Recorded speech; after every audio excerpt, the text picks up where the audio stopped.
Alright, let's get real for a minute. We're gonna talk about something that most folks would rather sweep under the rug, something that makes people uncomfortable. We're talking about aging. Not the graceful, silver-haired, wise sage on the mountain version you see in the commercials. I'm talking about the raw, unfiltered, and sometimes downright ugly side of getting older.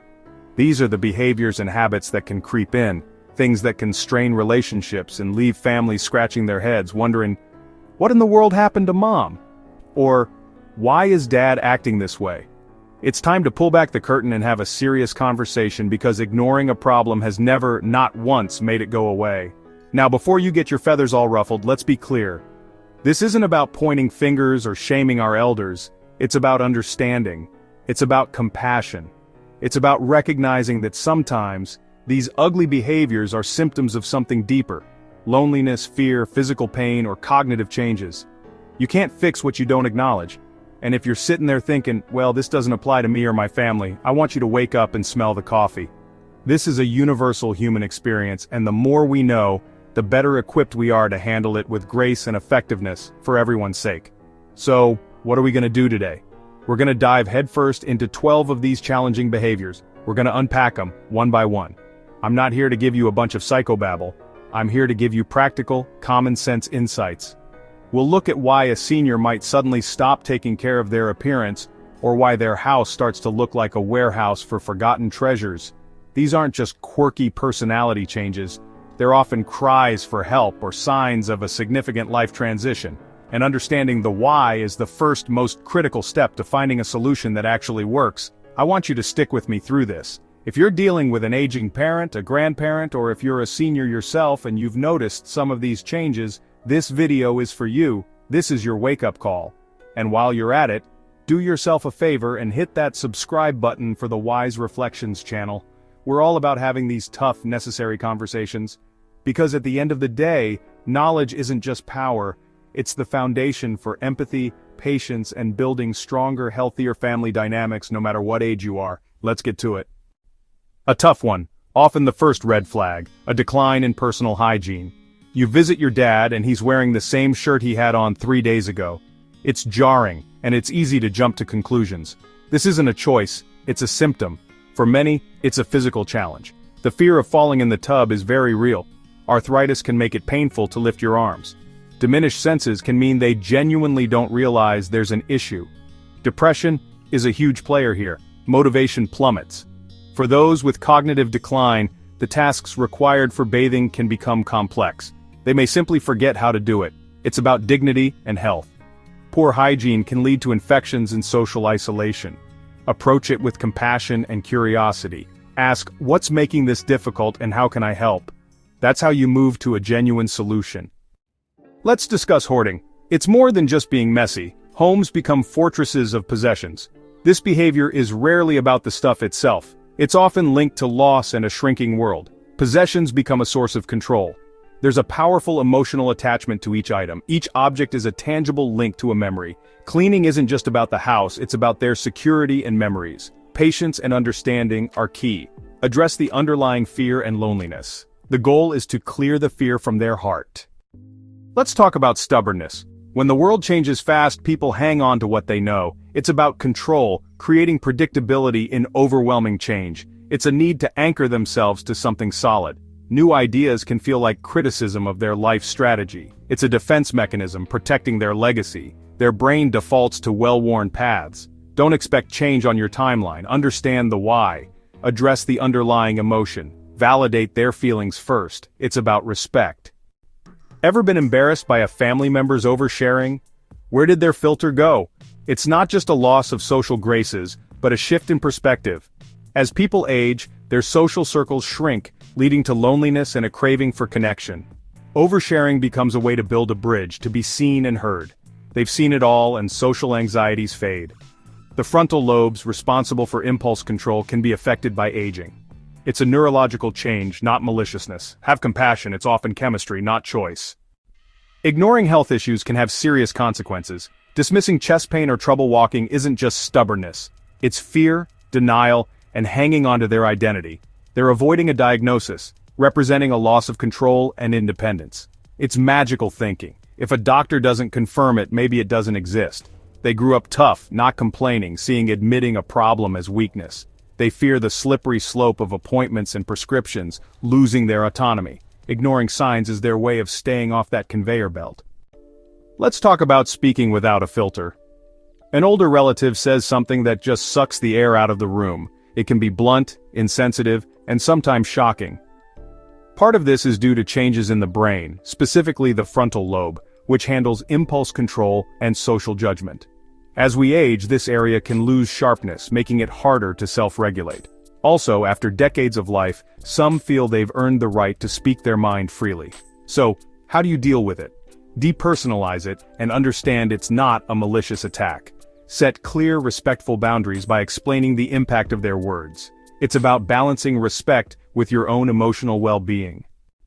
Now, let's move on to a behavior that might be less loud, but is just as concerning: social withdrawal. This is when a vibrant, engaged senior starts pulling back.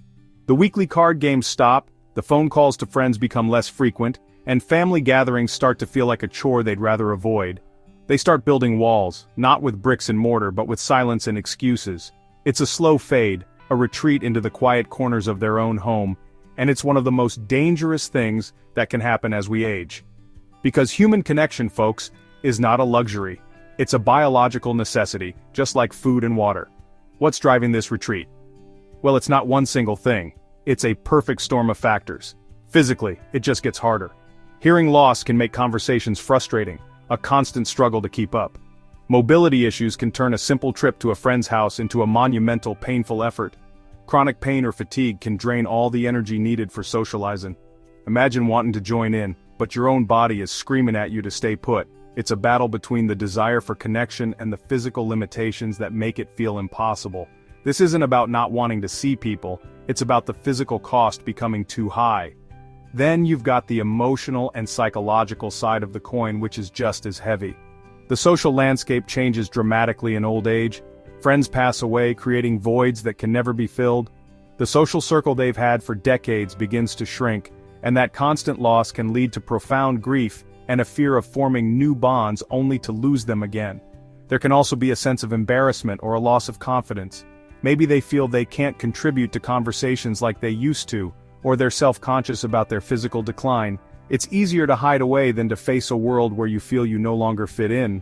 The impact of this withdrawal is devastating, and I don't use that word lightly. Loneliness is a silent killer. It's been linked to an increased risk of everything from heart disease and dementia to depression and a weakened immune system. When someone isolates themselves, their world shrinks. They lose that vital stimulation that keeps the mind sharp and the spirit engaged. It creates a vicious cycle. The more they withdraw, the more their physical and mental health declines, which in turn makes it even harder to re-engage. Breaking that cycle is critical, and it often requires a gentle, persistent effort from family and loved ones to draw them back out into the light. Let's talk about frequent complaining. It can feel like you're trapped in a storm cloud of negativity, and frankly, it can be exhausting to be around. A big part of it is rooted in real, legitimate physical discomfort. Aging can hurt. Complaining in this context is a way of verbalizing their reality, of trying to make the invisible pain they feel visible to others. When they complain, people pay attention. You ask questions, you offer sympathy. It generates interaction. So how do you handle the constant chorus of complaints? First, validate their feelings. Acknowledge their reality. Then gently redirect the conversation to something positive. Let's discuss a tough issue for families. Number 9, suspicion and paranoia. A loved one who was once trusting now sees threats everywhere, accusing family of theft or suspecting neighbors. Cognitive changes can blur reality. Memory loss makes it easier to assume someone stole something.